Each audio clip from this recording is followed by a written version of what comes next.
Bonjour à tous et bienvenue sur cette chaîne. Moi c'est Dominique Douceux, étudiante bientôt en troisième année de licence MIAS, et aujourd'hui nous allons explorer ensemble les bases de la programmation en Python. Nous allons couvrir principalement trois concepts essentiels: les types de variables, les conditions et les boucles. Ces concepts sont fondamentaux pour quiconque souhaitant débuter dans la programmation en Python. Assurez-vous de rester jusqu'à la fin car j'ai prévu cet exercice pratique pour solidifier notre compréhension. C'est parti. En Python, une variable, c'est tout simplement un conteneur qui permet de stocker des informations. Par exemple, si vous souhaitez stocker votre âge, vous pouvez créer une variable appelée âge et y mettre votre âge. En Python, il n'est pas nécessaire de déclarer explicitement le type de notre variable. Elle est déterminée automatiquement en fonction de la valeur que nous allons lui donner. Il existe plusieurs types de variables, à commencer par les entiers. Les entiers ou int en Python sont utilisés pour stocker des nombres entiers. Ici, par exemple, nous avons créé la variable âge et l'avons assignée à 19.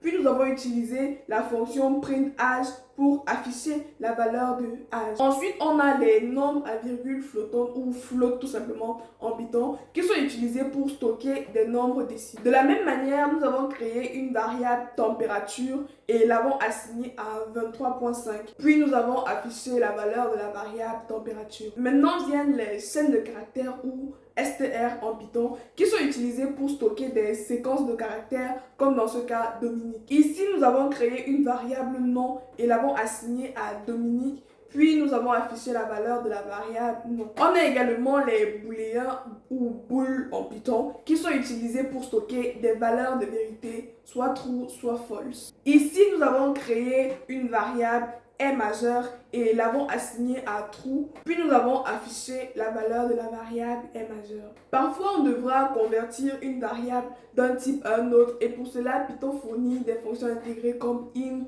float ou str. Ici, nous avons la variable âge qui contient une chaîne de caractères 25. Nous utilisons int âge pour convertir cette chaîne de caractères en un entier 25. De même, nous avons une variable température qui contient une chaîne de caractères 23.5. Nous utilisons float température pour convertir cette chaîne de caractères en un nombre à virgule flottante 23.5. Maintenant, un petit exercice. Nous allons créer une variable avec notre nom, notre âge, notre température préférée et une dernière variable qui dit si on est majeur ou pas. Dans cet exercice, nous avons utilisé différents types de variables: un entier pour âge, un flottant pour température, une chaîne de caractères pour prénom et un booléen pour est majeur. Nous avons ensuite affiché ces valeurs en une seule ligne. Les conditions permettent à notre programme de prendre des décisions en fonction de certaines conditions. C'est comme demander à notre programme: si cette condition est vraie, fais ceci, sinon fais cela. On a premièrement l'instruction if, en français si, qui est utilisée pour exécuter du code si la condition est vraie. Ici, nous vérifions si âge est supérieur ou égal à 18.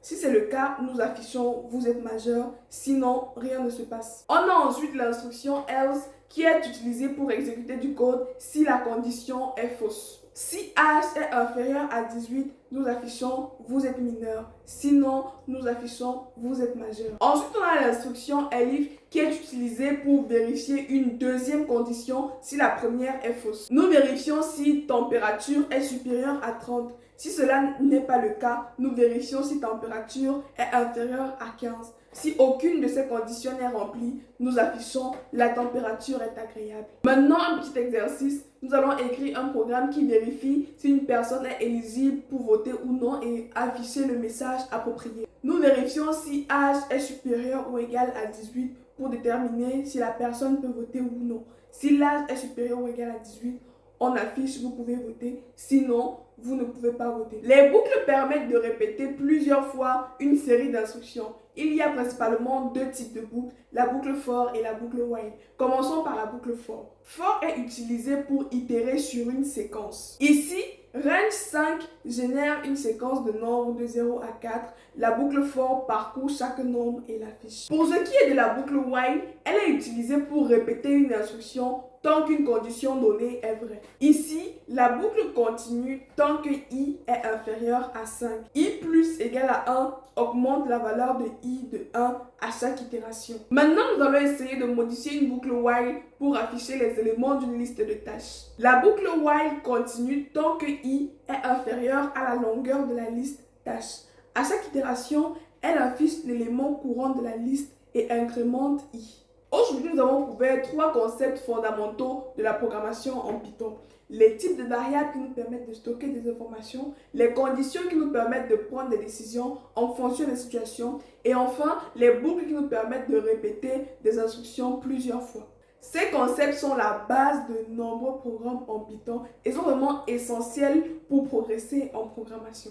Comme nous le savons tous, la meilleure façon de maîtriser ces concepts est de pratiquer régulièrement. Donc, essayez de créer vos propres programmes à partir de ce que nous avons appris aujourd'hui.